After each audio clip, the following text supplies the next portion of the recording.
Sahabat yang kusayang, Assalamualaikum warahmatullahi wabarakatuh. Apa kabar Bunda? Semoga Allah selalu memberikan kebahagiaan. Mas, mau kemana? Tanyaku pada pria yang baru saja menjadi suamiku. Iya, aku adalah pengantin baru. Kami baru saja menikah. Namaku adalah Fira dan suamiku Akmal.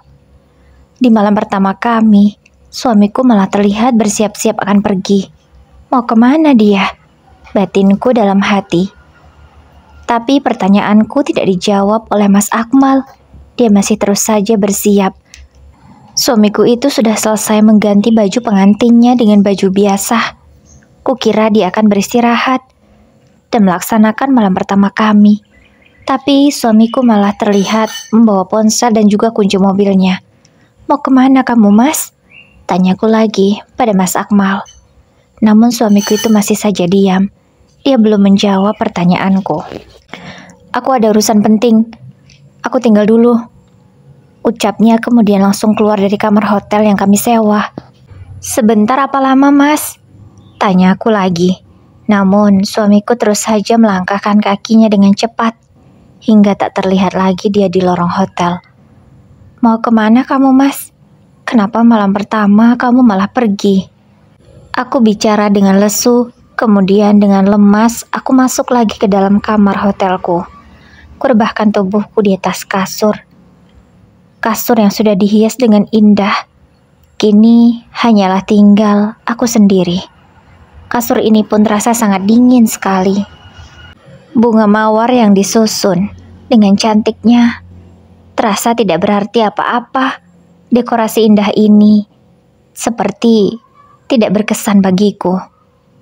Aku yakin pasti suamiku tidak akan kembali, sebab dia pergi dengan sangat terburu-buru. Ada apa sebenarnya, Mas, dengan kamu? Kenapa 2 hari sebelum kita menikah kamu berubah? Dan kupikir itu hanya ujian pranikah saja.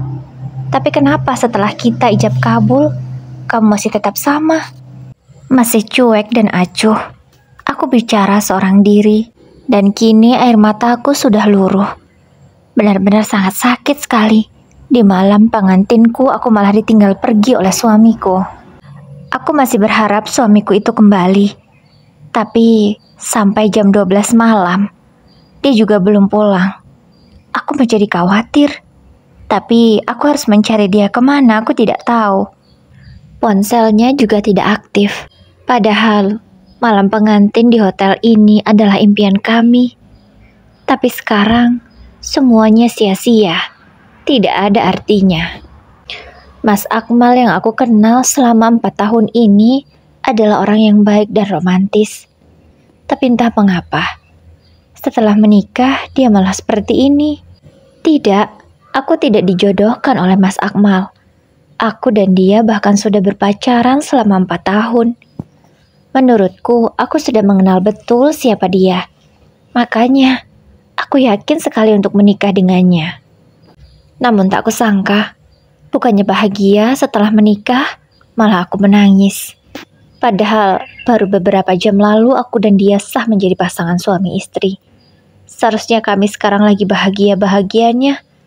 Tapi, aku malah menangis di sini karena ditinggal oleh suami.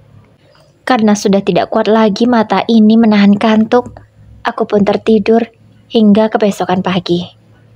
Kupikir bangunku pagi ini akan melihat keberadaan suamiku di samping, tapi ternyata tidak ada. Aku masih tidur sendiri di ranjangku. Hiasan bunga yang ada di sampingku pun masih rapi. Itu artinya Mas Akmal belum kembali sejak tadi malam. Kamu kemana, Mas? Kok nggak pulang? Aku bicara dengan suara yang agak keras, walaupun sebenarnya tidak ada siapapun yang mendengar, sebab aku hanya sendirian saja di kamar itu. Hingga tak lama kemudian, pintunya diketuk. Segera aku buka, ternyata yang datang adalah suamiku. Suamiku dengan ekspresi datarnya berbicara seperti ini. Cepat kemasi barang-barangmu, kita pulang sekarang.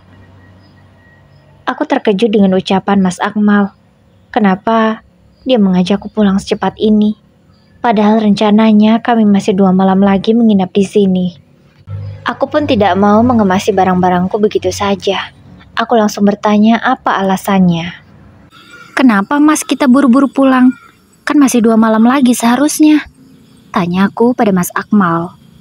Besok aku harus ke Surabaya. Aku ada meeting penting di sana. Maaf, aku tidak bisa menepati janjiku untuk mengambil cuti. Sebab aku ini kan pemimpin perusahaan. Tidak bisa aku menolak jika ada sesuatu yang harus aku sendiri yang turun tangan. Jadi kita pulang sekarang. Mas Akmal bicara. Dia menjelaskan kenapa kita harus pulang secepat ini. Aku sebenarnya sangat kecewa. Padahal sebulan sebelum pernikahan kami, suamiku itu sudah janji bahwa dia akan mengambil cuti 1 minggu untuk kita berbulan madu. Tapi ini baru sebentar, dia malah akan sibuk bekerja lagi. Aku sebagai istri pun berusaha untuk memahami keadaan suamiku. Aku berusaha mengerti. Walaupun sebenarnya aku sangat kecewa. Tak lagi ku jawab ucapan suamiku. Aku hanya bisa diam karena menahan rasa kecewa di dalam hati. Segera ku kemasi semua barang-barangku, ku masukkan ke dalam koper. Setelah itu kami segera check out. Sesampainya di rumah yang memang sudah kami siapkan sejak lama. Rumah ini memang sudah kami beli sebelum kami menikah. Lebih tepatnya suamiku yang beli rumah ini, karena memang dia seorang pengusaha. Interior rumah ini juga atas keinginanku semuanya, sebab Mas Akmal memang menyerahkannya padaku. Semua barang-barangnya juga kami yang memilih. Jadi memang rumah ini sudah sangat sesuai dengan keinginanku dan juga Mas Akmal. Kamu mau berangkat jam berapa Mas ke Surabaya? Tanyaku. Nanti siang aku berangkat, jawab suamiku singkat. Apa Mas? Nanti siang? Kukira besok loh. Ucapku terkejut. Iya nanti siang, urusan ini sangat penting, jadi aku gak bisa menunda lagi. Makanya aku ajak kamu pulang. Ya udah, setelah ini aku harus siap-siap lagi. Tapi aku mau istirahat dulu, kamu jangan ganggu aku ya, aku mohon. Aku minta pengertian kamu. Ucap suamiku itu dengan dinginnya. Ada apa sebenarnya dengan kamu, Mas? Kenapa kamu tidak seperti pengantin pada umumnya? Jika pengantin lain mungkin akan sangat bahagia karena sudah sah menjadi pasangan suami istri. Tapi kamu kenapa berbeda? Menyentuhku saja tidak. Bahkan kamu hanya menciumku di saat acara pernikahan saja. Setelah itu tidak ada sama sekali. Kenapa kamu, Mas? Sikapmu begitu dingin, seperti orang asing bagiku. Di siang harinya Mas Akmal sudah bersiap-siap akan berangkat ke Surabaya. Aku hanya bisa melepas kepergiannya dengan rasa tak rela, sebab baru saja menikah tapi malah ditinggal pergi jauh sekali. Berapa lama Mas kamu di sana? Tanyaku, sembari membenarkan kancing baju Mas Akmal. Sekitar seminggu. Jawabnya singkat. Mendengar jawaban itu aku semakin kecewa. Lama sekali Mas. Aku boleh ikut nggak? Biar kita sekalian bulan madu aja di sana. Pintaku pada suamiku itu. Gak bisa. Aku gak bisa ngajak istri. Karena ini urusan penting banget. Lain kali aja ya. Ucap suamiku itu. Aku pun hanya bisa terdiam. Tak lagi ingin aku bertanya ataupun protes. Karena rasanya pun percuma. Sepenting apa urusanmu Mas? Sampai aku ikut saja pun tidak boleh. Aku hanya bisa bergumam di dalam hatiku. Tak dapat aku berkata apapun lagi. Kecewa sudah pasti, tapi ya sudahlah. Setelah selesai bersiap-siap, suamiku segera berangkat. Kuantarkan ia sampai ke depan pintu. Meskipun aku kecewa, aku tetap mendoakan untuk keselamatan suamiku itu. Sampai malam, aku belum juga mendapat kabar dari Mas Akmal. Dia tidak mengabariku sudah sampai atau belum. Padahal seharusnya dari tadi dia sudah sampai. Nomornya pun setelah ku telepon tidak aktif. Kenapa Mas? Memang sepenting itukah urusanmu sampai mengabariku saja tidak sempat? Aku hanya bisa bertanya dengan diriku sendiri. Sebab siapa lagi yang bisa ku ajak bicara? Setelah berpikir lama, aku baru teringat kalau aku memiliki seorang sahabat yang sangat aku sayangi dan kami sangat dekat. Sejak kuliah, aku dan dia sudah dekat. Bahkan dia tak hanya sebagai sahabat, dia sudah kuanggap saudaraku sendiri. Segera aku telepon Nani. Dengan cepat ia mengangkat teleponku seperti biasa. Halo pengantin baru, ada apa nih? Malam-malam malah nelpon aku. Bilang aja mau pamer kan kalau lagi seneng-seneng sekarang. Ucapnya dengan nada bahagia dari seberang telepon. Ah, kamu bisa aja. Senang apaan? Aku malah sekarang di rumah sendirian. Karena Mas Akmal pergi ke Surabaya sebab ada urusan penting katanya. Jawabku jujur, menceritakan apa yang terjadi sebenarnya. Karena memang selama ini tak pernah ada yang kututupi dari sahabatku itu. Dia tahu bagaimana buruknya aku dan baiknya aku. Dan aku pun sebaliknya mengetahui buruknya dia dan baiknya dia. Karena aku dan dia sudah bersahabat lebih dari 7 tahun. Jadi kurasa kami sudah saling mengetahui satu sama lain. Ya ampun, yang sabar ya. Ya namanya kan suamimu itu bos. Wajarlah kalau dia sibuk. Tapi Nan, kayak gak masuk akal deh. Masa bos di hari pernikahannya sesibuk ini? Jangan-jangan dia ada wanita lain ya? Aku bicara demikian karena memang merasa curiga. Tapi sahabatku itu langsung mengingatkan, Hus, gak boleh ngomong gitu. Gak boleh seuzon sama suami sendiri. Kamu harus percaya sama dia. Dia itu kan lelaki yang baik. Kamu juga bukan sebentar mengenal dia. Kamu sudah pasti tahu kan bagaimana orangnya. Kamu gak boleh curiga. Ucapnya mengingatkan aku. Astagfirullahaladzim. Kamu betul, Nan. Maaf ya, aku malah ngomong kayak gini. Ucapku merasa bersalah. Ya udah, kamu mendingan istirahat. Maaf ya, aku nggak bisa nemani kamu ngobrol malam ini. Karena aku lagi banyak kerjaan. Saking banyaknya aku sampai harus bawa pulang. Ucap Nani. Ya udah, aku ngerti. Maaf ya udah ganggu. Ucapku merasa tak enak. Enggak kok. Ya udah ya. Kemudian kami menyudahi teleponan malam itu. Bete banget. Gak mungkin kan aku tetap lanjutin cuti. Mau ngapain juga. Kalau cuma di rumah aja, pasti bosan.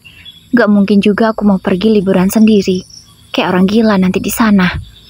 Aku masih bicara sendiri. Akhirnya, malam itu kuputuskan untuk tidak jadi ambil cuti. Besok aku akan berangkat bekerja seperti biasa. Iya, meskipun aku memiliki suami seorang pengusaha, aku tetap bekerja. Tapi tidak bekerja di perusahaan suamiku ya. Aku beda perusahaan dengannya. Aku sudah cukup lama bekerja di perusahaan itu. Dari sejak aku lulus kuliah sampai sekarang usiaku 26 tahun. Aku menjadi sekretaris di perusahaan itu. Aku sangat bersyukur karena dipercaya oleh bosku. Kebesokan pagi aku berangkat bekerja seperti biasanya. Walaupun hatiku sedang tidak baik-baik saja, namun aku berusaha agar tetap ceria. Teman-temanku yang melihat kedatanganku merasa terkejut. Loh, Fir, kok kamu kerja? Bukannya cuti? Tanya Sita, salah satu rekan kerjaku. Iya, Sit, aku gak jadi ambil cuti, sebab suamiku lagi sibuk. Jadi, ku ganti saja cutiku di lain waktu. Jawabku menjelaskan alasannya.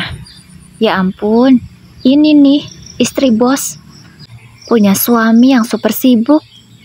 Ledek temanku yang lain. Aku pun tak menanggapi ucapan mereka. Aku hanya melempar senyum saja. Setelah itu aku masuk ke ruanganku. Namun, saat aku melewati meja kerja Nani, dia tidak ada di sana. Aku bertanya dengan rekan di sebelahnya. Bobby, Nani kemana? Kok nggak ada? Apa dia belum datang? Biasanya kan dia sudah datang jam segini. Tanya aku pada Bobby. Loh Fir, masa kamu nggak tahu sih? Nani kan ambil cuti seminggu. Dia bilang ibunya sakit. Makanya dia nggak datang dong sekarang. Kan cuti seminggu. Masa kamu sahabatnya nggak tahu? Ucap Bobby menjelaskan. Cuti? Iya cuti. Tanya aku merasa kebingungan. Aku tak menanggapi lagi dan tidak mau bertanya lagi. Segera aku masuk ke dalam ruanganku. Karena sudah jam kerja, segera aku kerjakan tugas-tugasku. Hingga jam makan siang akhirnya selesai. Banyak sekali laporan yang harus aku laporkan kepada atasanku hari ini. Setelah makan siang nanti, aku akan ke ruangan beliau. Astagfirullah, aku baru teringat. Katanya, Ibu Nani sakit. Aku sangat akrab dengan Ibu Nani meskipun kami jarang bertemu sebab jarak yang cukup jauh. Kenapa Nani tidak memberitahu aku kalau ibunya sakit? Apa dia tidak mau ya mengganggu bulan maduku bersama Mas Akmal? Gumamku dalam hati. Karena merasa sangat khawatir, aku segera menelpon ibunya Nani. Kebetulan aku punya nomornya. Tak lama kemudian panggilanku diangkat. Assalamualaikum Bu, apa kabar? Tanyaku pada ibunya Nani. Ibu baik, Fir. Selamat ya atas pernikahanmu. Maaf ibu gak bisa datang. Soalnya ibu juga sibuk. Lagi ada acara. Ucap ibunya Nani. Dari telepon itu aku juga mendengar bahwa suasananya seperti ramai sekali. Ada acara apa ya? Terdengar juga suara musik. Aku membatin dalam hati. Emangnya lagi ada acara apa, Bu? Tanyaku karena merasa bingung. Loh, emang kamu gak tahu kalau Nani nikah? Menikah? Aku pun hanya bisa bergumam dalam hati. Kenapa Nani nikah tidak memberitahu aku? Oh, tahu kok, Bu. Pura-pura gak tahu aja tadi, biar ibu kaget. Ucapku berbohong. Ah, kamu bisa aja. Oh iya, Bu, bisa minta tolong gak kirimkan foto pernikahan Nani? Maaf, aku gak bisa datang, sebab masih sibuk. Ucapku. Iya, nanti Ibu kirim. Tenang aja, Ibu kirim yang banyak. Ucap Bu Nani dengan suara yang sangat bahagia. Aku yakin, ibunya Nani itu pasti sangat bahagia dengan pernikahan anaknya. Tapi kenapa sahabatku itu tidak memberitahu aku kalau dia menikah? Setauku dia juga tidak punya pacar. Dia menikah dengan siapa ya? Kenapa seperti terkesan mendadak, bahkan merahasiakannya dariku? Setelah memastikan kalau ibunya Nani baik-baik saja, segera aku matikan telepon. Dan tak lama kemudian aku mendapatkan kiriman foto dari ibunya Nani. Betapa terkejutnya aku setelah melihat siapa mempelai pria yang menjadi suaminya Nani. Pasti kalian sudah tahu kan, Bun, siapa laki-lakinya? Iya, laki-laki yang menjadi suami dari sahabatku sendiri adalah suamiku, Mas Akmal. Iya, Mas Akmal yang menjadi suaminya Nani. Aku sangat syok sekali melihat foto itu. Tidak hanya satu yang dikirimkan oleh ibunya Nani. Ada 5 foto lainnya. Itu membuatku semakin syok. Jadi kamu bukan ke Surabaya, Mas, tapi ke Bandung. Kamu tega sekali, Mas. Sejak kapan kalian ada hubungan? Kenapa kalian harus menikah? Setelah kita baru saja 2 hari menikah. Apa yang sebenarnya terjadi? Kenapa kamu harus menikahi sahabatku sendiri, Mas? Sebenarnya air mataku sudah akan jatuh, tapi aku menahannya. Aku tidak boleh menangis di kantor. Aku harus profesional. Ku tahan sekuat tenaga air mataku ini. Ku netralkan hatiku agar tidak menangis dan bersedih. Walaupun sebenarnya aku sangat hancur. Sejak kapan kalian ada hubungan? Kenapa aku baru tahu sekarang? Kukira aku tahu siapa kalian. Ternyata tidak. Bahkan kalian punya hubungan di belakangku saja aku tidak tahu. Bahkan kalian menikah setelah pernikahanku, aku juga tidak tahu. Ini benar-benar sangat menyakitkan. Aku masih larut dengan lamunanku, namun jam istirahat sudah usai. Bahkan karena hal ini aku belum sempat makan siang. Tapi aku harus melanjutkan pekerjaanku lagi. Untunglah, tadi aku sudah sempat melaksanakan sholat zuhur. Sesampainya di ruang meeting bersama bos dan juga asisten pribadinya, segera kulaporkan semua laporan bulan ini. Untunglah semua sesuai dengan harapan dari atasanku itu. Setelah rapat selesai, sore pun sudah tiba, dan aku sudah waktunya pulang kerja. Di dalam mobilku, barulah aku tumpahkan semua air mata yang sedari tadi ku tahan sekuat tenaga. Di situ tak dapat lagi aku menahan rasa sedih ini. Aku menangis sejadi-jadinya. Hingga setelah air mataku ini berhenti dengan sendirinya, aku baru bisa melanjutkan untuk pulang ke rumah. Tapi sepertinya aku harus langsung ke rumah orang tuaku dan memberitahu hal ini. Mereka harus tahu. Dan aku sudah memikirkan matang-matang kalau aku akan langsung meminta cerai pada Mas Akmal. Aku tidak mau dibodohi seperti ini. Apalagi dimadu dengan sahabat sendiri. Mereka berdua benar-benar pengkhianat. Jahat sekali kalian. Aku berkata sembari memukul setirku beberapa kali, karena aku benar-benar emosi. Setelah hatiku agak tenang, barulah aku lajukan mobilku dengan pelan-pelan menuju rumah orang tuaku.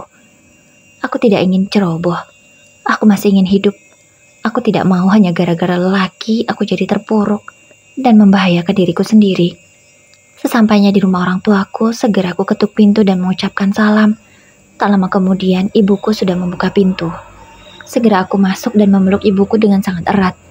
Air mata aku tumpah lagi di sana. "Bu, Mas Akmal, Bu," ucapku. Kemudian ibuku mengajakku duduk dan kutunjukkan foto pernikahannya dengan Nani. "Apa ini maksudnya? Kenapa suamimu berfoto seperti ini dengan sahabatmu? Apakah mereka habis menikah?" tanya ibuku dengan ekspresi kebingungan. "Ya, Bu, mereka berdua menikah." "Mereka jahat, Bu. Aku pengen cerai. Aku mau cerai sekarang juga dengan Mas Akmal," ucapku sembari agak meninggikan suara. Karena jujur, aku tak bisa lagi menahan emosiku ini.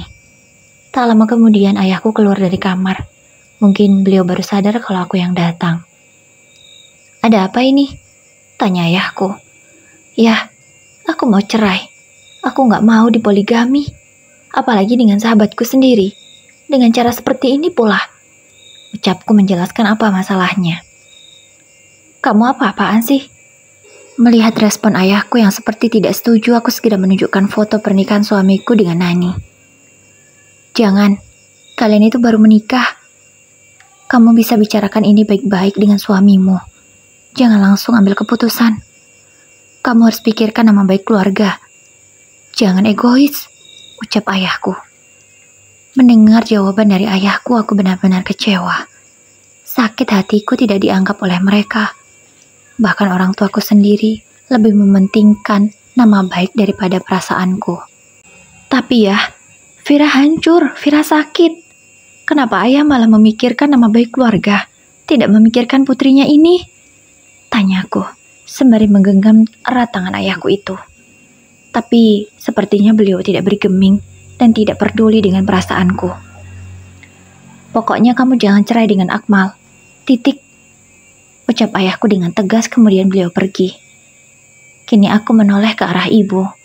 Tapi sepertinya ibu tidak bisa berbuat apa-apa.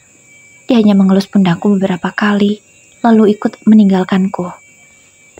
Pada siapa aku harus mengadu? Pada orang tua pun percuma. Karena mendapat respon yang tidak baik, aku segera meninggalkan rumah orang tuaku itu tanpa berpamitan. Kulajukan mobilku sampai ke rumahku dan juga Mas Akmal. Sesampainya di sana, segera kurebahkan tubuhku di atas kasur. Aku menangis lagi untuk kesekian kalinya. Benar-benar hancur hatiku. Apa yang harus aku lakukan sekarang? Sepertinya berharap pada orang lain percuma. Aku harus bisa berdiri di kakiku sendiri dan mencari solusi atas masalahku ini. Tidak usah berharap pada orang lain. Tapi aku tetap membutuhkan bantuan seseorang untuk menyelesaikan masalah ini. Siapa ya? Kini aku bertanya-tanya seorang diri. Karena orang tua, suami, sahabatku sekalipun, mereka semua tidak mendukungku, bahkan malah menyakitiku. Aku pun hanya memejamkan mata sembari menyekrol HP-ku secara asal. Setelah aku buka mata, aku melihat nomor ponsel seseorang. Itu adalah nomor bosku. Kenapa tiba-tiba terpilih nomor bosku? Apakah harus meminta bantuan padanya? Tapi aku segan, apalagi bosku itu sangat dingin sekali orangnya. Dia selalu serius dalam segala hal. Tidak pernah kulihat dia berekspresi santai. Apakah dia mau membantuku? Aku bertanya-tanya seorang diri. Namun dengan penuh keraguan aku mencoba untuk menghubunginya. Mana tahu memang inilah bantuan yang aku perlukan. "Assalamualaikum Pak, selamat malam. Maaf mengganggu," ucapku setelah teleponku diangkat. "Waalaikumsalam. Ada apa Vira malam-malam menelpon? Apakah ada hal penting?" tanyanya dengan dingin.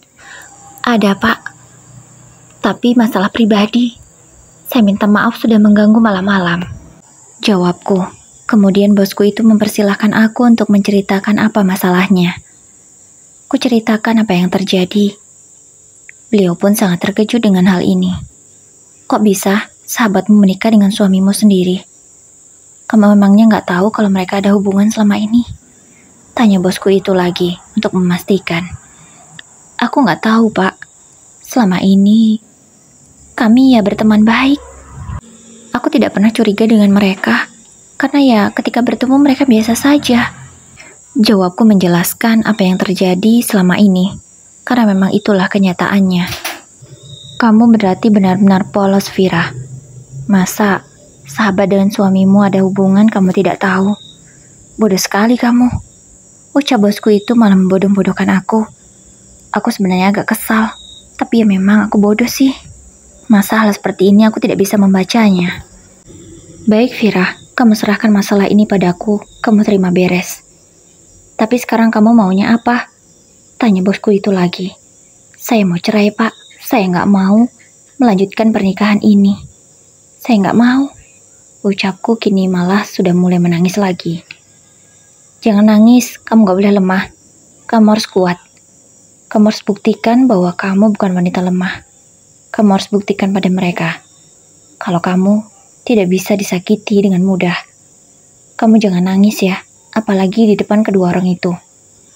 Ucap bosku itu memberi aku dukungan dan semangat. Mendengar ucapannya yang sangat mendukungku, aku menjadi lebih kuat. Walaupun sebenarnya aku masih rapuh. Terima kasih Pak dukungannya.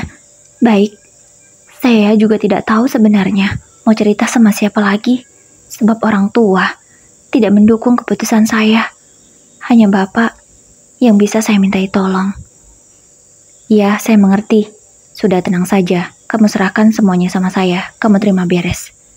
Oh ya, suamimu itu pemilik perusahaan X kan? Tanyanya memastikan.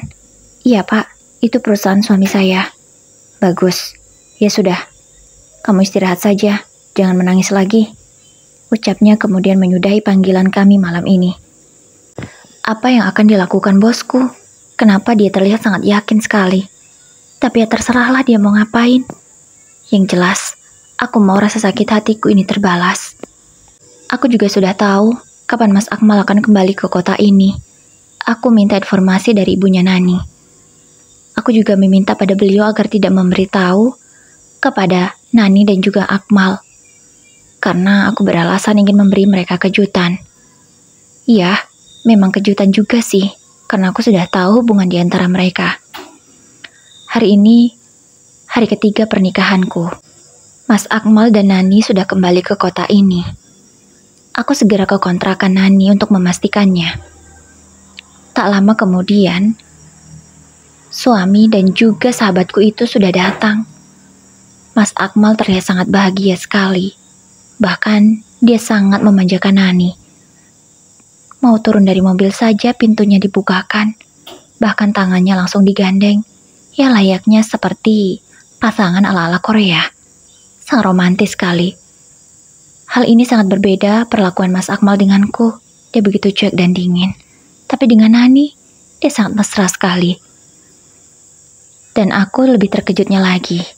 Mas Akmal mengelus-ngelus perut Nani dengan lembutnya. Apa jangan-jangan Nani hamil? Aku pun mulai kepikiran. Awalnya, aku tidak ingin langsung menghampiri mereka. Tapi aku sudah tidak tahan. Akhirnya aku turun dari mobil dan segera menghampiri dua orang yang sudah berkhianat itu. Dengan nada yang aku usahakan terlihat bahagia, kusapa keduanya. Selamat datang kembali di kota ini pengantin baru. Ucapku sembari tersenyum ke arah mereka. Mas Akmal seketika melotot melihatku. Dia sangat terkejut. Sayang, ucap Mas Akmal dengan nada yang agak terputus-putus. Sepertinya dia benar-benar syok melihat aku yang tahu hubungan mereka. Gak usah kaget gitu mas, aku udah tahu semuanya, jadi kalian gak usah bersandiwara lagi. Sekarang jawab pertanyaan-pertanyaanku. Sejak kapan kalian ada hubungan? Jawab jujur, ucapku lagi dengan tegas karena mereka hanya terdiam dan menunduk. Apalagi Nani, sahabatku itu hanya menunduk sedari tadi setelah mengetahui aku datang. Aku minta maaf.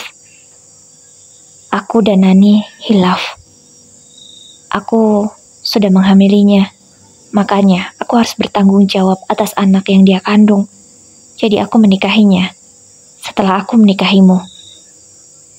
Jelas Mas Akmal padaku. Kalau memang Nani sudah hamil anakmu, kenapa harus menikahiku juga? Tidak nikahi dia saja. Kamu pikir apa yang kamu lakukan tidak menyakitiku? Ucapku dengan nada yang tinggi, karena aku sudah tidak sabar lagi. Maaf, aku tidak ingin membuat keluarga kita malu. Makanya, tetap kulanjutkan pernikahan kita. Mendengar jawaban itu, aku semakin tidak terima. Bukan cinta yang menjadi alasan Mas Akmal melanjutkan pernikahannya denganku, tapi hanya nama baik keluarga, sama dengan orang tuaku. Tega sekali. Oh, jadi nama baik yang kamu jaga?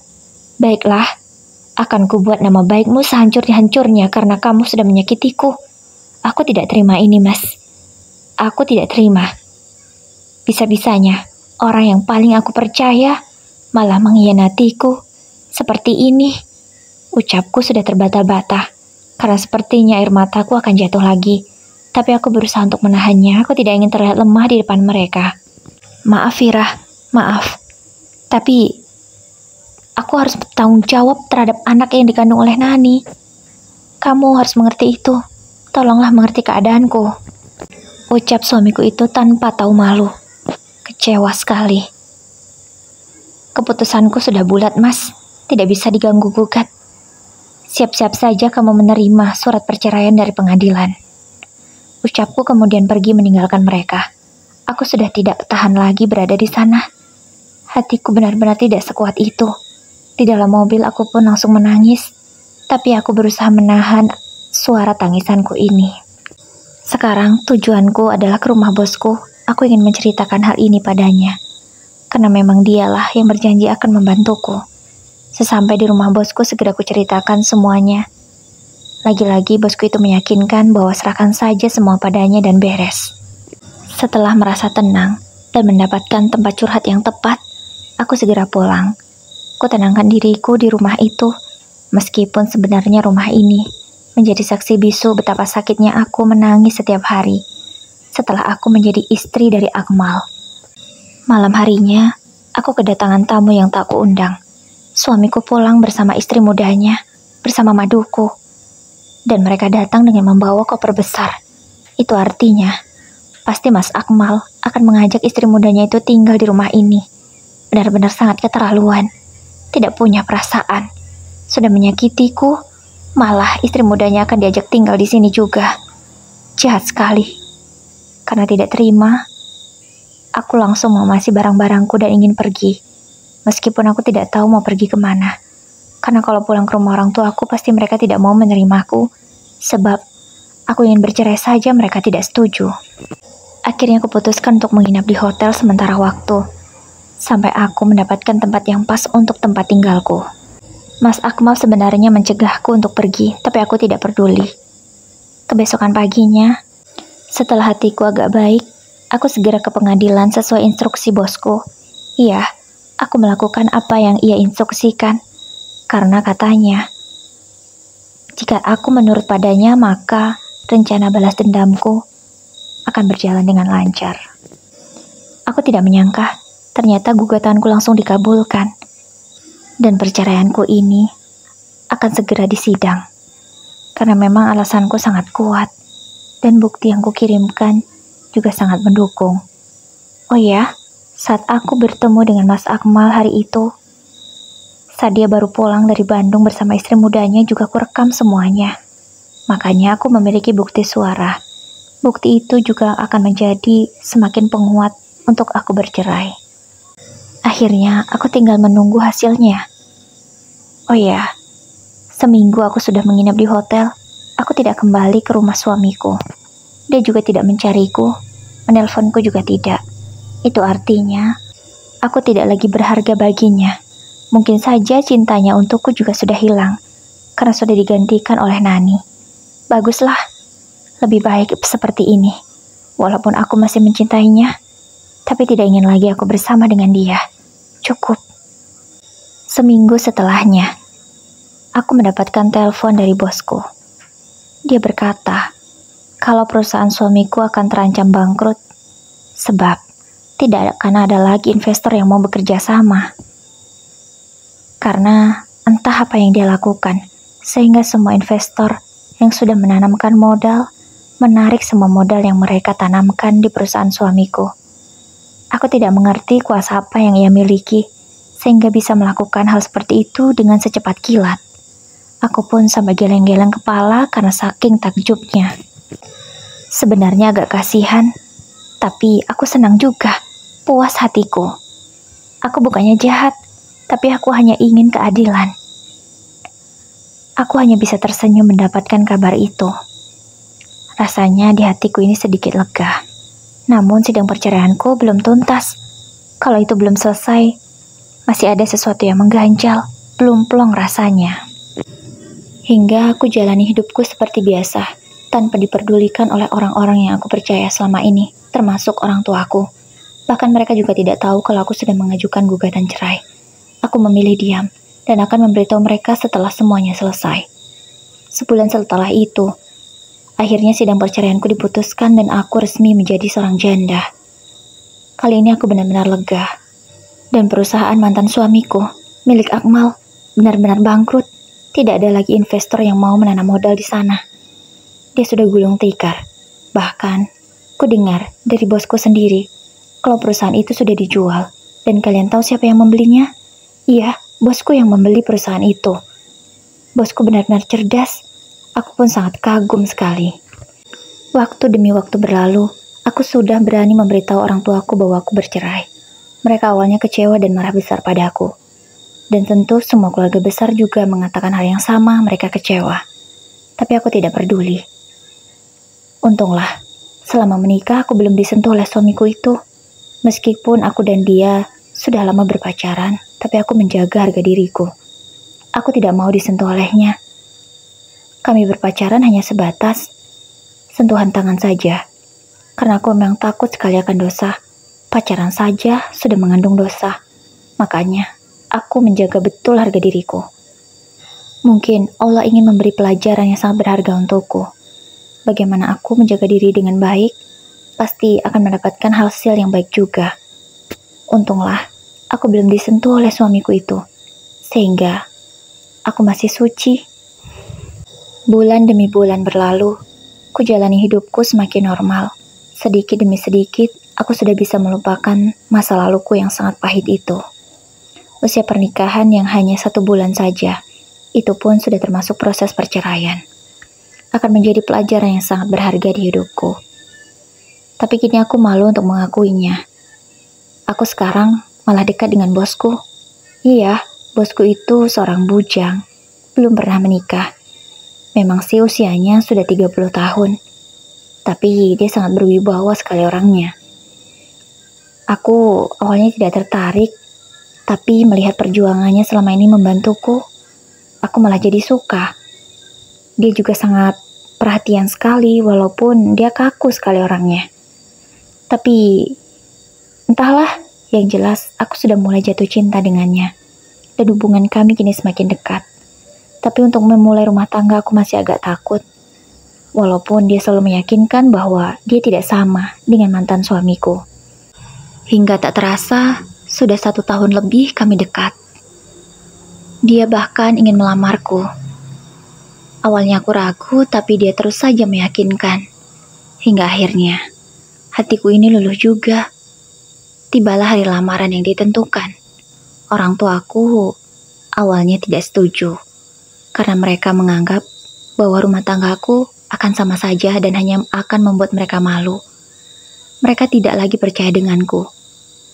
Itulah yang membuat aku sangat kecewa pada orang tuaku.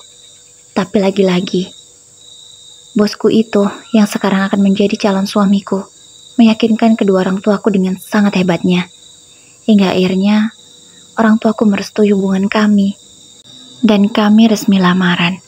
Ditentukanlah tanggal pernikahan kami, seminggu setelah acara lamaran itu. Iya, calon suamiku itu tidak mau berlama-lama. Dia ingin segera menjadi suamiku. Aku sangat bahagia. Entah mengapa keyakinan di dalam hatiku juga semakin besar. Semoga kali ini aku tidak gagal lagi ya Allah. Aku selalu berdoa dan memohon petunjuk. Semoga yang kali ini selamanya tidak ada kata berpisah. Oh ya, nama calon suamiku adalah Azam.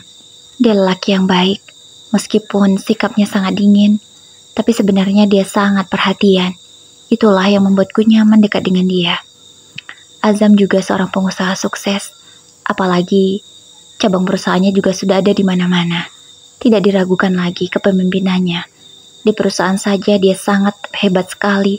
Semoga di rumah tangga dia juga sangat hebat menjadi seorang pemimpin. Aku selalu berharap itu. Hingga akhirnya pernikahanku tiba. Aku dengan bahagianya memakai dress cantik yang dipilihkan oleh Mas Azam. Iya, entah mengapa di pernikahanku yang kali ini kuserahkan semua pada calon suamiku. Dan aku terima beres, tidak seperti dulu semuanya aku yang memilih. Untunglah semua pilihannya juga sangat cocok di aku. Aku benar-benar bahagia. Malam pertamaku kali ini tidak gagal seperti dulu.